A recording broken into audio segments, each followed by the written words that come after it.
자, 오늘 본문 1절 이하에 보시면 9장 1절 애굽 땅에서 나온 다음 해 첫째 달에 여호와께서 시내 광야에서 모세에게 말씀하셨을 때 이스라엘 자손에게 유월절을 그 정한 기일에 지키게 하라 그랬는데, 이 말씀에 의지해서 시내 광야에서 지킨 명절, 이런 제목으로 하나님 말씀을 선포하고 함께 은혜 받고자 합니다. 우리가 이 추석을 앞두고 이제 코로나19의 그 희한한 상황 가운데서 명절인데도 고향에 내려가기가 어려운 시기가 됐습니다. 과거에는 무려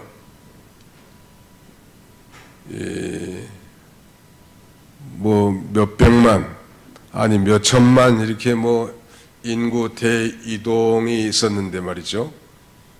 요새는 뭐 부모님들, 시골 부모님들 내려오지 말라고 하는데 이번 명절엔 내려오지 말아라, 그 말로만 끝나는 게 아니고 선물은 택배로 붙이고 용돈은 계좌 이체해라 그러는데, 요새 부모들이 굉장히 용리하고 똑똑해가지고 아무튼 그런 시대가 됐습니다. 또 뭐 불효자는 옵니다 그런 말이 있는데, 그걸 패러디해가지고 불효자는 옵니다. 아무튼 고향에 온 사람들은 불효자로 취급은 많이 웃으려고 하는 얘기 같지만, 아무튼 우리가 생전 보도 듣도 경험하지도 못했던 일들이 우리 앞에 닥쳐온 게 현실이. 자, 유월절 명절은 이스라엘 백성이 애굽의 노예 생활로부터 해방된 것을 기념하는 절기인데, 우리가 잘 아는 대로 저 애굽에서 430년 동안 종살이 했던 이스라엘 백성들을 10가지 재앙을 통해서 이제 바로에게 징계를 내리시고, 마지막 그 10번째 재앙, 소위 장자 재앙이라고 하는 그 10번째 재앙을 통해서 이 어린 양의 피가 발라진 집에 머문 그 집의 이 장자나 짐승의 첫 새끼들은 생명을 보존하는 이런 그 놀라운 기적적인 역사가 있었습니다. 그러므로 하나님께서 유월절을 지키라고 한 것은 이제 애굽에서 종살이했던 이 이스라엘 백성들로 하여금 거기서 구원해 주시고 거기서 해방시켜 주신 것을 잊지 않고 전하기 위한 것입니다. 동일하게 오늘날 이 유월절 사건은 어린 양으로 오신 그 예수 그리스도의 십자가 사건을 예표하고 있는데요. 그러므로 오늘 우리 성도들에게 유월절 준수의 이 교훈은 죄와 사망으로부터 어린 양 되신 예수 그리스도의 피로 구원받은 것을 잊지 않고 늘 감사하면서 살게 하기 위한 것입니다.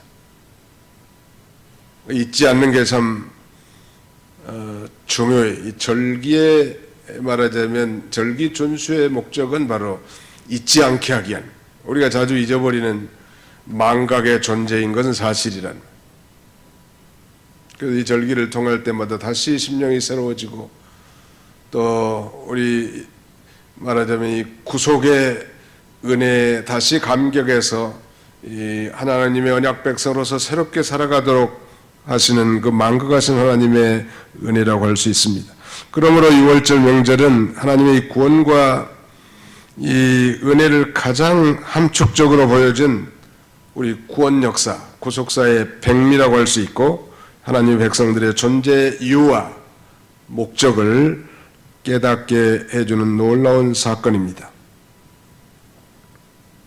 그렇다면 이 추석 명절인 중초절을 앞두고 이 출애굽한 이스라엘 백성들이 시내 광야에서 유월절 명절을 지켰다고 했는데, 그 지킨 시기는 언제이고 어떻게 지켰으며 또 기타 유월절 명절을 준수하는 이 부수적인 규정은 무엇인가 살펴보고 함께 은혜 받고자 합니다. 자, 명절을 지킨 시기가 언제일까요? 3절을 한번 보실까요? 그 정한 기일 곧 이달 14째 날 해질 때 너희는 그것을 지키되 그 모든 율례와 그 모든 규례대로 지킬지니라. 모세가 이스라엘 자손에게 명령하 유월절을 지키라 하며 그들이 첫째 달 14째 날 해질 때에 시내 광야에서 유월절을 지켰으되 이스라엘 자손이 여호와께서 모세에게 명령하신 것을 따라 다 행하였더라.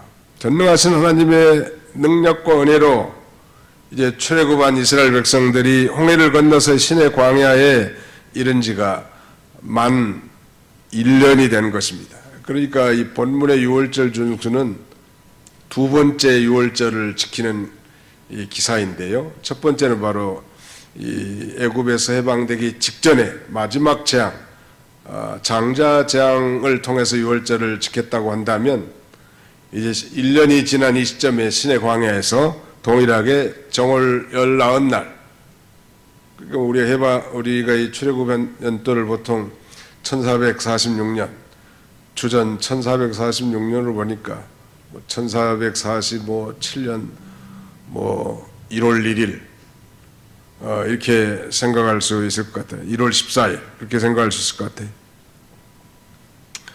출애굽기 12장 14절에 보면 너희는 이날을 기념하여 여호와의 절기를 삼아 영원한 규례로 대대로 지킬지니라 라고 말씀하고 있는데, 그 말씀대로 여호와 하나님께서 이것을 다시 상기시키고 모세를 통해서 지금 신의 광야에서 출애굽 후 두 번째, 신의 광야에서는 첫 번째 명절을 지키게 한 것입니다. 광야에서 명절을 지킨다. 이건 참 열악한 환경이 있죠. 열악한 환경 가운데서도 우리 하나님께서는 하나님의 말씀대로 살기를 원하고 하나님의 규례대로 행하기를 원하십니다. 오늘 이 시대에는 그야말로 열악한 환경이, 자기 예배당인데도 불구하고 20명까지밖에 예배를 드릴 수 없다는 거, 어려운 환경. 그것도 마스크를 킨 채 이렇게 앉아서 예배 드리는 거 얼마나 어렵냐는 말이에요. 마음껏 찬송하기도 힘들고 말이죠. 성가대도 못하고. 그럼에도 불구하고 하나님은 안식일을 기억하여 거룩히 지키기를 원하신다는 말. 광야에서 유월절 지킨다는 거 쉬운 일 아니에요. 그럼에도 하나님이 명령하신 것은 그 어려운 가운데서 우리를 낮추시고 시험하사 마침내 복을 주려고 하시는 하나님 아버지의 망극하신 그런 은혜라고 할 수 있을 것입니다. 왜냐하면 이 생사하복이 다 하나님께 달려있기 때문이죠.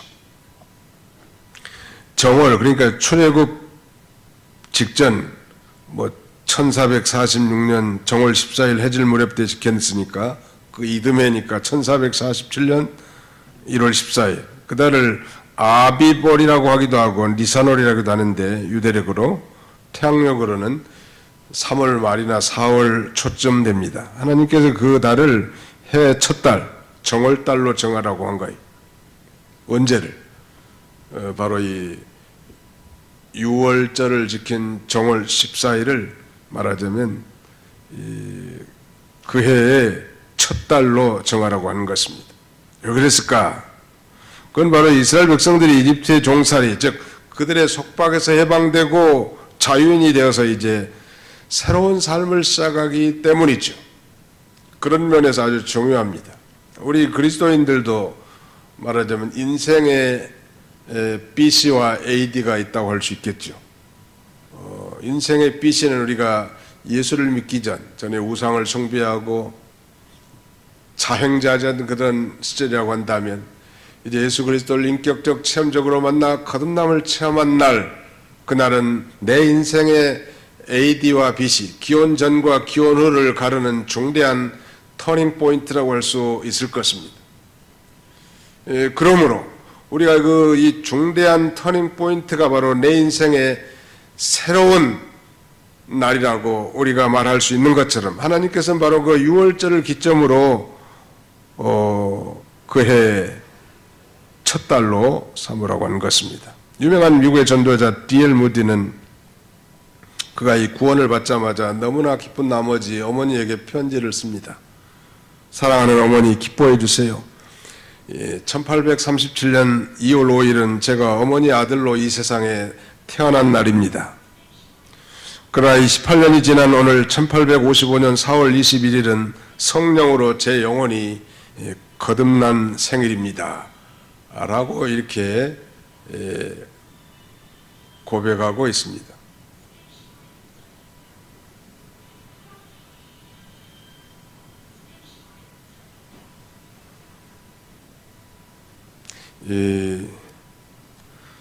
그야말로 이 새로운 인생의 시작, 그것이 바로 말하자면 예수를 자신의 구주로 영접하고 새롭게 산 날이라고 이렇게 알 수 있을 것 같습니다. 오늘날 우리 성도가 예수를 믿고 과거 우상 숭배하고 죄악에 종살이던 삶을 청산하고 새롭게 생명의 길, 구원의 길을 걸어간다고 한다면 그 분기점이 되는 날이 바로 굉장히 의미가 있지 않겠습니까? 바로 6월절은 그런 중대한 절기라는 거예요. 이제 더 이상 탈출한 노예 민족이 아니라 선민국가의 위대한 신정 군대로 다시 태어나 희망찬 가나안 약속, 가나안 행군을 시작하기 때문일 것입니다. 그렇다면 어떻게 명절을 지키라고 했을까요? 11절 보실까요? 9장 11절 보겠습니다. 둘째 달 14째 날 해질 때에 그것을 지켜서 어린 양의 무교병과 쓴나물을 아울러 먹을 것이요 아침까지 그것을 조금도 남겨두지 말며 그 뼈를 하나도 걷지 말아서 6월절 모든 율례대로 지킬 것이니라. 이스라엘 백성들이 6월절 명절을 어떻게 지켰을까요? 명절에는 뭐니 해도 먹을 것이 풍성한 것이 어느 민족에게나 이 공통적인 것 같습니다. 우리나라의 경우에는 추석에 전통적으로 송편을 내서 먹는 게 관례이고 또 이 새로운 햇곡식들, 모든 햇과일들 우리가 이렇게 섭취해서 먹는데요. 그러나 이스라엘 백성들에게는 이 특별한 음식이 있는데 그들이 먹는 음식은 단순한 먹거리 정도가 아니라 굉장히 중요한 이 구속사적인 의미, 아니 영적인 의미, 하나님의 백성들에게 이 중대한 삶의 교훈이 그들의 음식 가운데 내포되어 있는 것입니다. 그렇다면 이 시내 광야에서 지킨 6월절에 먹은 이 세 가지 음식은 무엇일까요? 거기 오늘 본문에 읽은 대로 첫째가 바로 양고기이고 두 번째는 무교병, 세 번째는 쓴나물이에요. 자, 우리 한번 따라서 봅시다. 가정에서도 같이 따라서 해보겠습니다. 시내 광야에서 지킨 6월절 명절에 먹은 세 가지 음식 따라서 합니다. 양고기, 무교병, 쓴나물. 예, 이 세 가지를 먹었는데 이 세 가지 음식에 중대한 영적이고 구속사적인 의미가 있을 뿐만 아니라 우리 성도의 삶에 이 중대한 교훈이 내포되어 있습니다. 첫째가 그 양고기.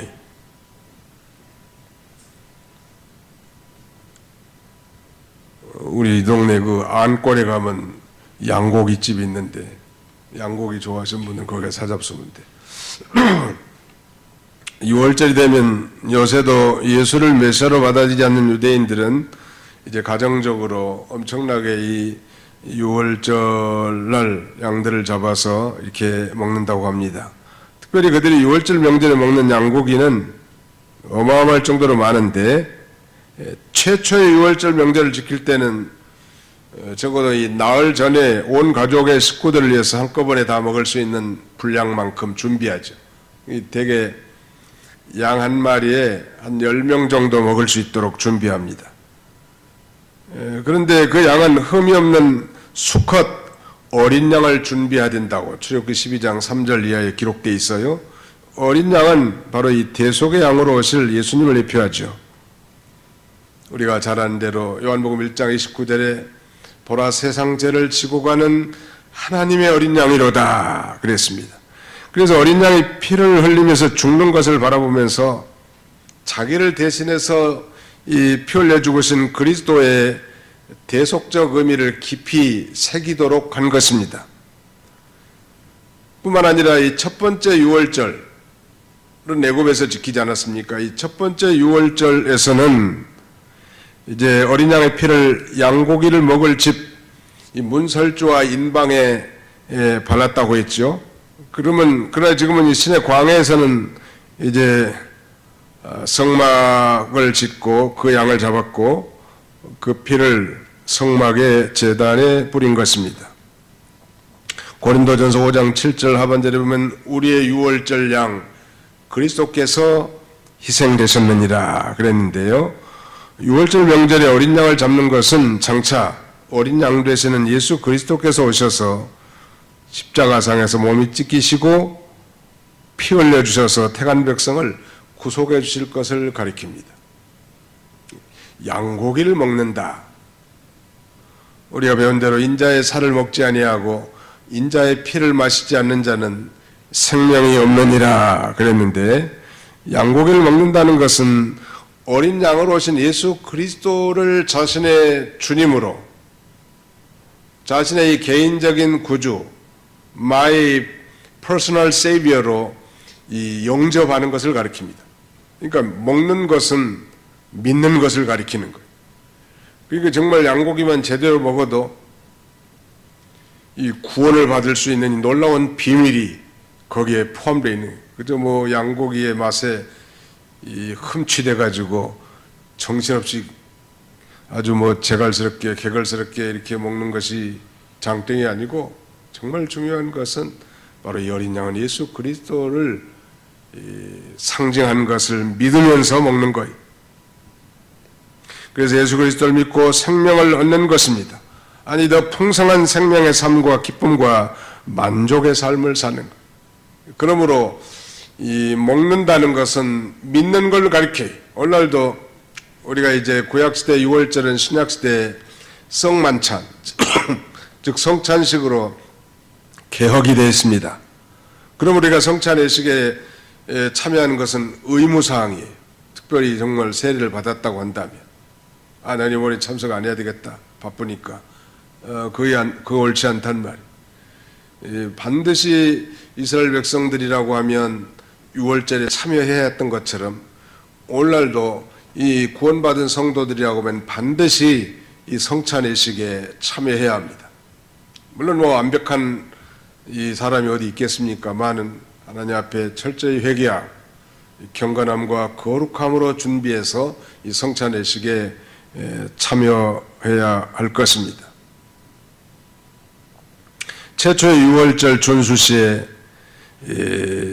어린 양의 피를 문 인방과 설주에 발라진 집의 모든 장자와 초태생들이 바로 주님의 진노를, 심판을 면한 것입니다. 그 피가 바로 심판과 저주를 면제해주는 사인이라는 표징이 되는 것입니다. 요새도 종종 도시 근처에 그 재개발, 재건축하는 곳에는 이제 사람들이 다 나가야 되지 않겠습니까? 그래서 그걸 다 결국은 그 집을 뜯고 새로 짓게 되는데, 그 뭐 단번에 그게 이루어지기는 어려울 거라. 그 많은 입주민들이 다 나가야 되니까.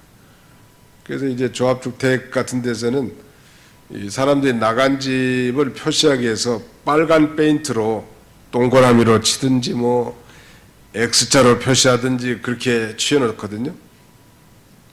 그래서 재개발 동네 가보면 이 빨간 동그라미 쳐진 집, 이 집은 이미 나갔고 공가이구나, 빈집이구나, 이렇게 알 수 있고요. 그거가 쳐지지 않은 집은 아직도 이게 지금 사람이 살고 있구나, 이렇게 알 수 있는 것처럼, 마지막 이 장자 재앙 당시에 6월절이가 어린 양을 잡아서 그 양고기를 먹는 집의 이 바깥에 이 문설주와 문 인방에다가 이렇게 피를 우슬초로 뿌려놓고 발라놓는단 말. 그때 이제 하나님이 보내신 사자, 죽음의 사자가 지나가면서 이제 그 피가 있는 집은 진노를 면하는 거예요. 왜냐하면 그 어린 양이 대신 죽어줬기 때문에 그 집은 진노와 심판을 면하고 넘어가게 되는 것이죠. 우리가 불렀던 찬송 265장 주 십자가를 지심으로, 이 찬송은 출애굽기 12장 말씀을 근거로 작시된 찬송인데요. 천사들이 애굽 땅을 두루 다닐 때 피 묻은 집은 양의 죽음이 있었기 때문에 다른 죽음이 필요 없다고 하는 것을 의미하는데, 19세기 존 포트라고 하는 사람이 작시 작곡한 찬송입니다. 1절 가사가 이렇게 시작했죠. 주 십자가를 지심으로 죄인을 구속하셨으니 그 피를 보고 믿는 자는 주의 진노를 면하겠네. 그 피를 보고 믿는 자는 주의 진노, 심판을 면하겠네. 이렇게 노래하고 그 후절에 가보면 내가 그 피를 유월절 그 양의 피를 볼 때 내가 너를 넘어가리라. 하나님께서 넘어가겠다는 거예요. 내가 그 피를 유월절 그 양의 피를 볼 때에 내가 넘어가리라. 원문의 이 찬송의 제목은 When I see the blood, 내가 그 피를 볼 때라고 작시되어 있어요. 내가 그 피를 볼 때, 여러분의 가슴 속에 예수 그리스도의 피가 강물처럼 흐르지 않는다면 우리의 신앙을 다시 한번 점검할 필요 있어요. 그 각주에는 When I see the blood가 3번이나 반복되고 I will pass over you, 내가 너를 지나리라, 내가 너를 넘어가리라. 뭘 보고? 예수 그리스도의 피를 보고. 우리가 약하고 추하고 허물이 많은 죄 많은 인생이랄지라도 예수 그리스도를 믿는 사람, 아니 저 십자가에 흘리신 예수 그리스도의 보배로운 피를 믿고 죄 사함을 받은 자라면 장차 나타날 그 심판대 앞에서 하나님이 결코 정죄하지 아니하시고 그 여호와의 심판과 진노가 넘어가게 해주겠다고 하는 놀라운 복음이 거기에 언급되어 있는 것입니다. 이 양고기를 먹음과 동시에 두 번째는 누룩을 넣지 않는 빵, 소위 무교병, unleavened bread라고 하는 무교병을 먹습니다. 오늘 유대인들은 6월절에 물과 밀가루로 만든 마짜라는 이 무교병을 먹는데요. 히브리어로 6월절을 페사흐라고 합니다. 이 페사흐의 또 다른 이름이 무교병절기라고 합니다. 그래서 이제 6월절과 맞대어서 이제 무교절이라고 하고 7일 동안 지키게 되는 것입니다. 그런데 오늘날도 이 유대인들은 6월절을 지킬 때 이 어떤 의식을 행하는가 하면 하메츠를 태우는 의식을 합니다. 이 하메츠가 뭔가 하면 일상적인 음식을 가리켜요. 그러니까 일상적인 음식을 가리키는데 6월절 앞두고 말하자면 인공적으로나 자연적으로 발효된 모든 유교병을 제거하는 그런 의식이에요. 그 유교병이라는 건 누룩이 있는 빵 아니요? 그러니까 효소가 들어가는 거 말이에요. 이스트.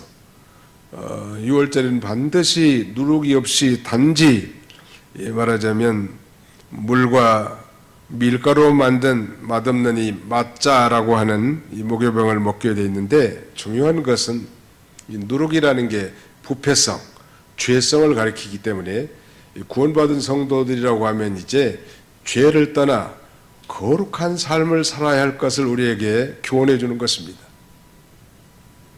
정말 구원받은 사람이라고 하면 이제 날마다 자신의 부패성을 벗어버리고 모든 유혹의 욕심을 따라 썩어져가는 구습을 다 벗어버리고 이제 심령이 새롭게 되어서 날마다 살아가라는 거예요. 그래서 이 괴악하고 악독한 죄를 떠나서 순전함과 진실함으로 거룩한 생활을 해야 하는 것입니다. 고린도전서 5장 7절로 8절은 이렇게 말씀합니다. 너희는 누룩 없는 자인데 새 덩어리가 되기 위하여 묵은 누룩을 내버리라.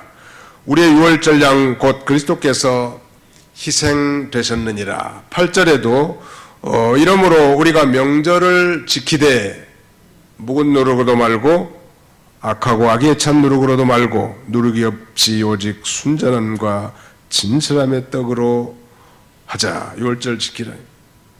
순전함과 진실함의 삶을 살라는 거예요. 예수 믿는 사람이라면. 우리가 이 세속 명절을 앞두고 이스라엘 백성들이 지킨 3대 명절 가운데서 가장 중요한 6월절 명절의 그 교훈 가운데 그들이 먹는 음식을 통해서 우리 신앙을 다시 점검할 필요가 있을 것 같습니다. 세 번째 음식은 bitter herbs라고 하는 쓴나물이.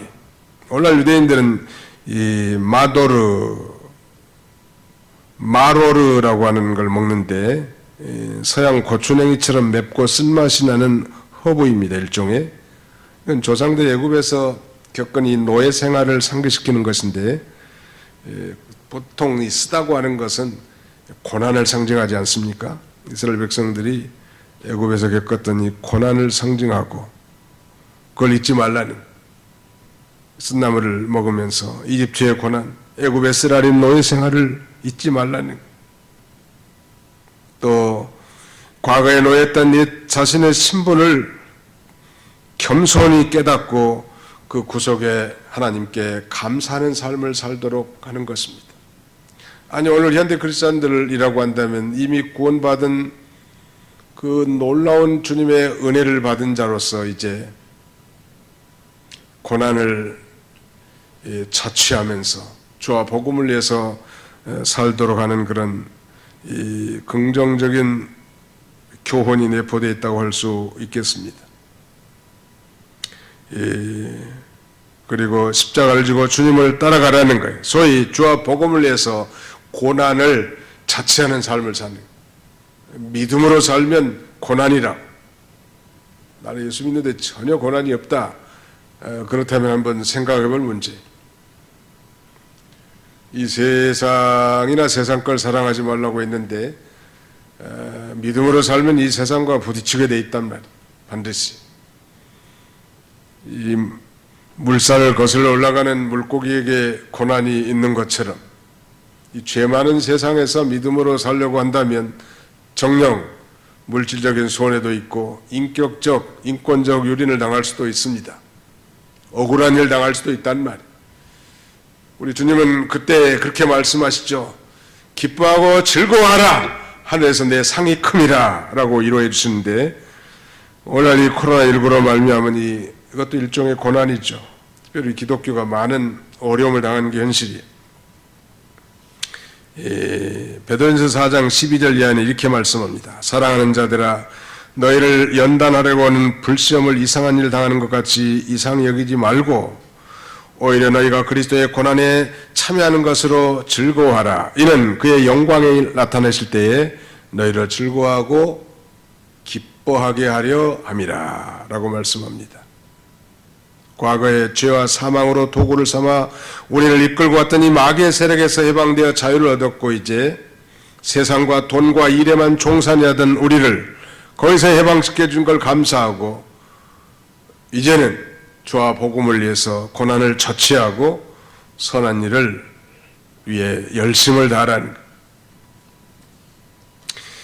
그 다음에 마지막 이 명절 준수의 기타 규정이 여기 자세히 언급이 되어 있는데요. 거기 한번 보실까요? 6절 보겠습니다. 9장 6절. 여호와께서 모세에게 말씀하여 이르시되, 6절.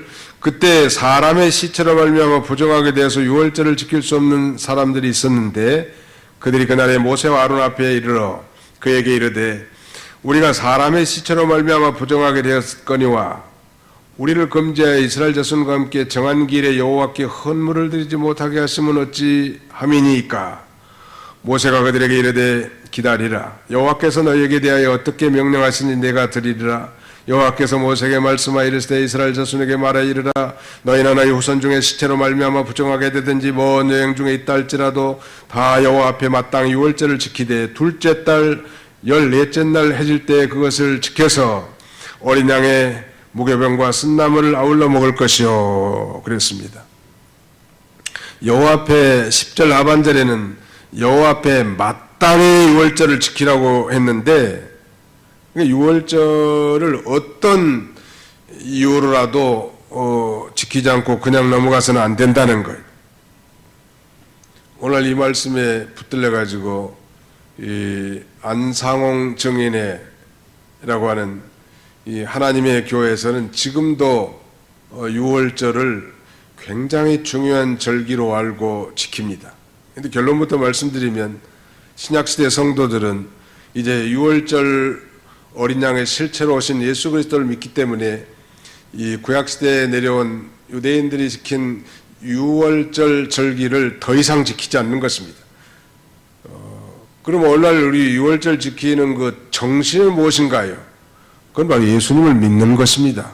예수 그리스도를 믿고 그의 교훈을 따라 사는 것이 유월절을 지키는 것이지, 구약시대와 같은 유대인들처럼 그렇게 유월절을 지키는 것이 결코 아니지요.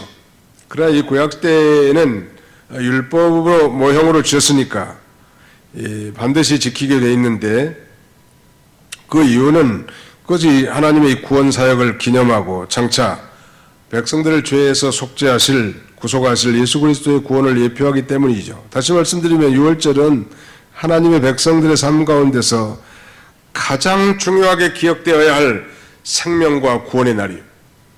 사랑하는 성도 여러분, 저와 여러분에게 있어서, 아니 예수를 자신의 구주로 믿는 자에게 있어서 내가 예수님을 영접하고 구원받은 것, 이 사실이야말로 우리가 결코 잊을 수 없고 결코 날마다 우리가 기억하고 그 구속의 은혜에서 감사하면서 살아가야 할 그런 존재들이기 때문에 바로 유월절을 지키는 그 영적 교훈은 중요한 것입니다.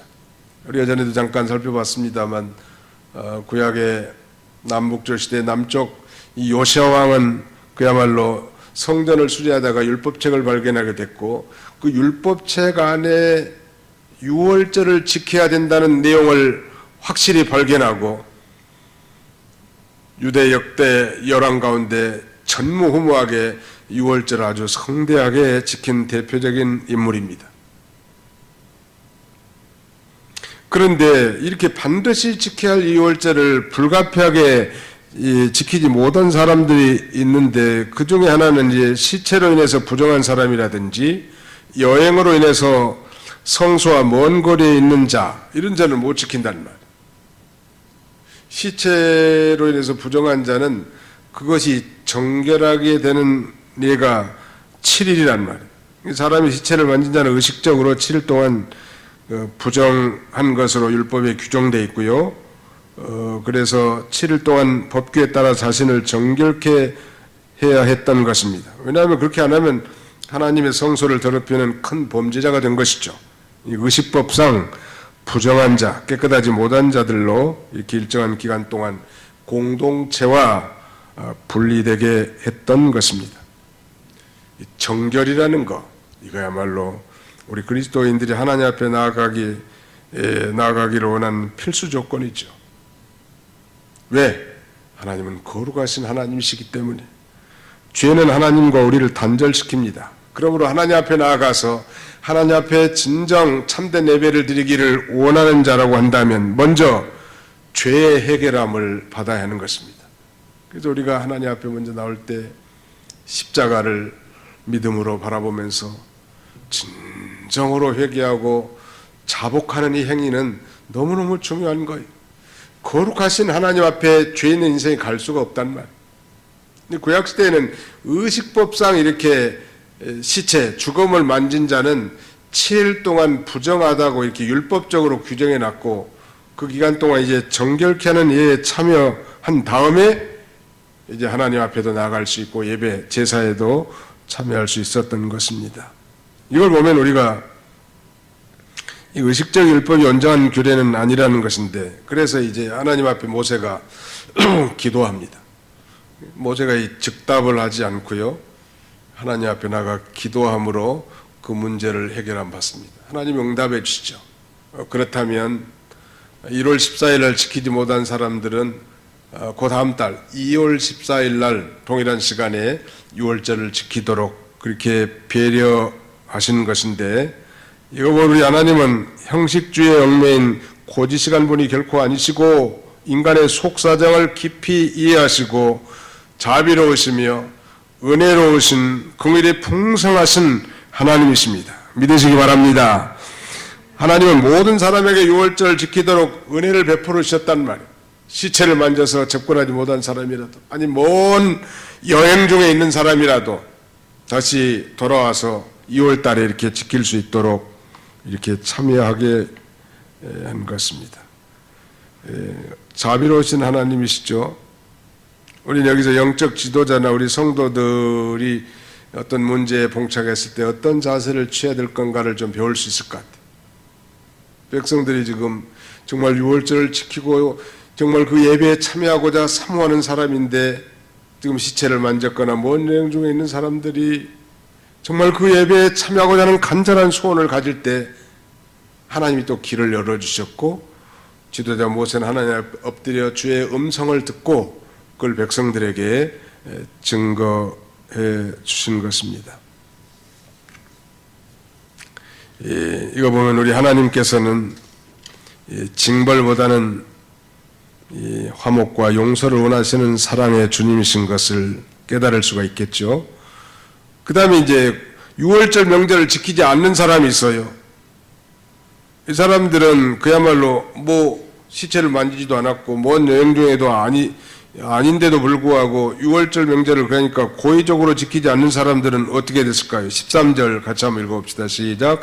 그러나 사람이 정결하기도 하고 여행 중에도 있지 아니하면서 6월절을 지키지 아니하는 자는 그 백성 중에서 끊어지리니 이런 사람은 그 정한 길에 여호와께 헌물을 드리지 아니하였은즉 그의 죄를 담당할지며. 백성 중에서 끊어진다는 거예요.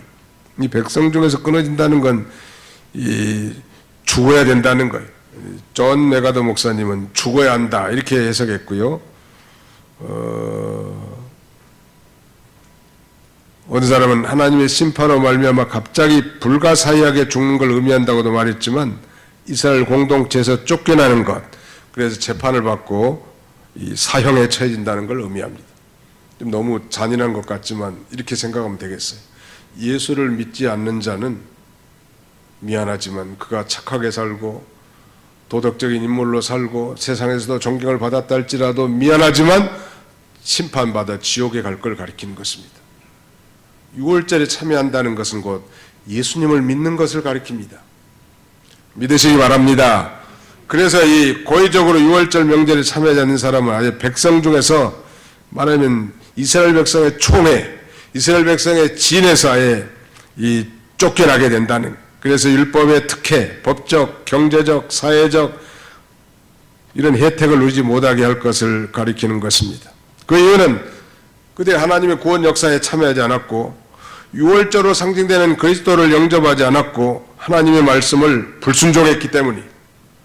그러나 영접하는 자, 곧 그 이름을 믿는 자들에게는, 즉 6월절에 참여한 자에게는 하나님의 자녀가 되는 권세를 주는, 그리고 그 축복에 참여하게 하는 것입니다.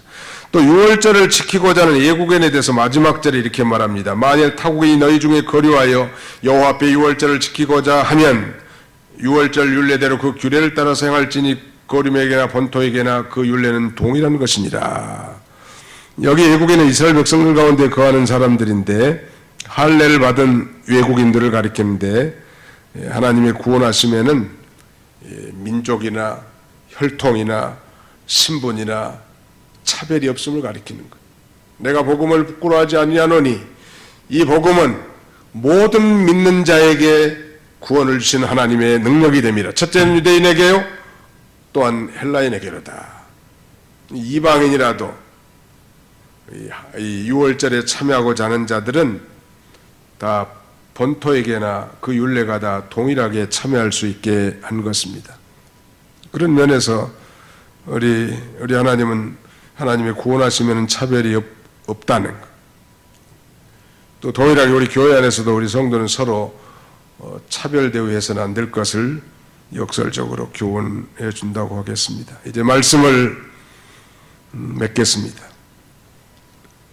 코로나 블루라는 말이 있는데 블루라는 말이 우울이라는 그런 뜻이, 코로나로 인해서 말이죠.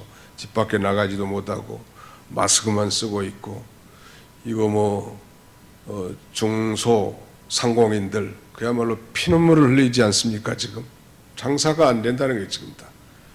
그리고 식당들이 얼마나 문을 많이 닫는지 모르고, 중소기업들도 어렵고 심지어는 노래방, 기타 무슨 PC방 그야말로 엄청난 타격을 받는다고 합니다.